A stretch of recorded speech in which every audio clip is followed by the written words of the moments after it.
সুপ্রভাত, নমস্কার বাবু। রাজবংশীদের জন্য বিজেপি কিছু করেনি বলে অনন্ত মহারাজের অভিযোগের পরিপ্রেক্ষিতে দিলীপ ঘোষ বলেন, রাজবংশীদের জন্য বিজেপি কি করেছে তা রাজবংশীরাই জানেন। জয়ন্ত রায়, নিশীথ প্রামাণিকের মতো রাজবংশী নেতারা ওই সমাজের উন্নয়নের জন্য লেগে রয়েছেন। উত্তরবঙ্গের রাস্তা, রেলওয়ে যা কিছু হয়েছে সবই বিজেপি করেছে, এর আগে কেউ কিছু করেনি। তিনি আরো বলেন, অনন্ত মহারাজ বিজেপির সঙ্গেই আছেন, তাকে বিজেপি রাজ্যসভায় পাঠিয়েছে। তৃণমূল কংগ্রেস ও মমতা বন্দ্যোপাধ্যায় তাকে বাংলা ছেড়ে আসামে পাঠিয়ে দিয়েছিলেন। বিজেপি তাকে দিল্লি পাঠিয়ে সর্বভারতীয় নেতা তৈরি করেছে বলে বৃহস্পতিবার সকালে বর্ধমান 1 ব্লকের রায়ান গ্রামের চা চক্র থেকে এমনটাই দাবি করলেন দিলীপ বাবু। এদিন গ্রামের আবহে প্রাতঃভ্রমণ সারলেন বর্ধমান দুর্গাপুর লোকসভার বিজেপি প্রার্থী দিলীপ ঘোষ। প্রাতঃভ্রমণের পর প্রত্যেক দিনের মাঠে রায়ান গ্রামের শিব মন্দির দর্শন করেন তিনি। তারপরেই চা চক্রে যোগদান করে জনসংযোগ সেরে নেন। উত্তরবঙ্গে মুখ্যমন্ত্রীর সফর নিয়ে কটাক্ষ করে তিনি বলেন, মুখ্যমন্ত্রী এখন বুঝতে পারছেন না কোথায় কোথায় যাবেন, তার অবস্থা ছেঁড়া কাঁথার মতো। এদিকে গেলে ওদিকে ফেটে যাচ্ছে, ওদিকে গেলে এদিকে ফেটে যাচ্ছে। যখন তিনি জঙ্গলমহল সফর করেন তখন উত্তরবঙ্গে ঝামেলা লেগে যাচ্ছে, উত্তরবঙ্গ সফরে গেলে আবার রার বাংলায় ঝামেলা বেঁধে যাচ্ছে।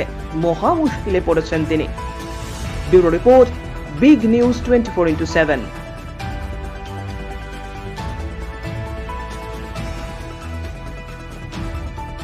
দাদা, অনন্ত বিশ্ব শর্মা উনি একটা অভিযোগ করছেন যে রাজবংশীদের জন্য বিজেপি কিছু করেনি।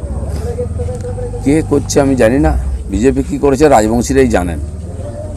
আর জয়ন্ত রায়, আমাদের নিশীথ প্রামাণিক, এরা আমাদের ওইখানকার স্থানীয় রাজবংশী নেতা, তারা ওই সমাজের জন্য লেগে আছেন। উত্তরবাংলার রাস্তাঘাট, রেলওয়ে যা কিছু হয়েছে বিজেপি করেছে, এর আগে কেউ করেনি। আর অনন্ত মহারাজ তিনি নিজে বিজেপির সঙ্গে আছেন, তাকে আমরা রাজ্যসভায় পাঠিয়েছি, এটা বিজেপি করেছে, এর আগে কেউ করেনি।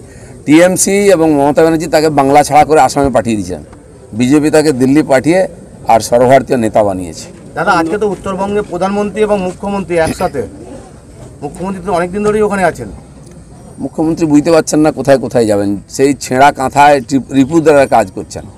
এদিকে গেলে ওদিকে ফেটে যাচ্ছে, ওদিকে গেলে এদিকে ফেটে যাচ্ছে। উনি যখন জঙ্গলমহলে আসেন তখন উত্তরবাংলায় গণ্ডগোল বেঁধে যায়, উত্তরবাংলায় গেলে রাঢ়বাংলায় গণ্ডগোল বেঁধে যায়। এখন মহা মুশকিলে পড়েছেন উনি।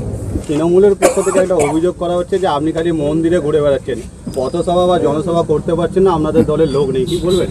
যারা মানুষের কাছে যেতে ভয় পায়, মন্দিরে যাওয়ার মুখ নাই, যারা চোর, তাদেরকে কাটমানি খোর লোকে জানে, তাদের মন্দিরে ঢুকতেই দেবে না কেউ।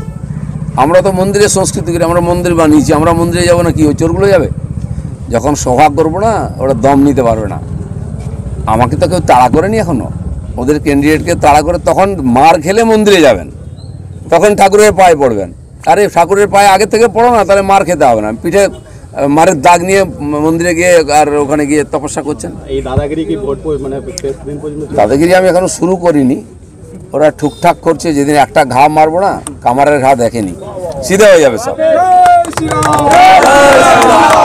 গীতার হাতে রেখে শপথ নেওয়ানো হচ্ছে যে তৃণমূলকে ভোট দিতে হবে। তৃণমূলকে ভোট সারা পশ্চিমবাংলার লোক দেবে না, তাই এই ধরনের চালাকি হচ্ছে ভোটের আগে গীতায় হাত দেওয়া। যারা গীতাই মানে না, তারা গীতায় হাত দেওয়াচ্ছে কেন লোককে? যখন মহিলাদের তুলে নিয়ে এসে পার্টি অফিসে ফুর্তি করা হতো, তখন টিএমসি কোথায় ছিল? মানুষ কি ভুলে যাবে এত তাড়াতাড়ি? গীতা, রামায়ণ, মহাভারত, কোরআন যাই করুন, মানুষ আর টিএমসিকে ভোট দেবে না।